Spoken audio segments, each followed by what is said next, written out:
তার আগে কালেকশন। যত লোকজন আছে বিত্তশালী সামর্থ্যবান, শোনেন, সব টাকা তো আর জামাত ইসলামের কাছে না, জামাত করে না, কিন্তু জামাতকে ভোট দেবে এমন বহু ভালো লোক আছে না?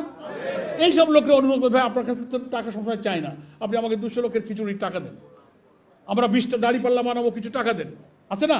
এই ডালা ঝুড়ি কিনবেন, প্লাস্টিকের গামলা পাওয়া যায়, কিনে এনে দড়িতে ঝুলে দেবেন, সস্তায় সব ভোট হয়ে যাবে। পারা যাবে তো? একজন কেন্দ্রীয় নেতা এই যে সুন্দর একটা বুদ্ধি দিয়ে দিয়েছে, এর ভালো বুদ্ধি কি দিবে? আর কালেকশন করা, টাকা উঠানোর এর ভালো বুদ্ধি কি দিতে পারে? এই বুদ্ধি যদি বিএনপির লোকজন কেউ দিত তাহলে শেষ। আর আমরা তো বাংলাদেশিরা, বুঝছেন, নেগেটিভ একটা যদি খাই, সেটা মরার আগ পর্যন্ত খাই যাব। যতক্ষণে না আমার বন্ধে বাস গিরিয়ালা না যাইবে ততক্ষণে আমরা এটা থাকবো না। কিছু লোক আছে বাঙালি, নেগেটিভ নিয়ে আমরা চলে যাব। দেখছেন কি সুন্দর শিখেই দিছে কিভাবে আপনারা কালেকশন করবেন। ভালো, গুড, ভেরি গুড।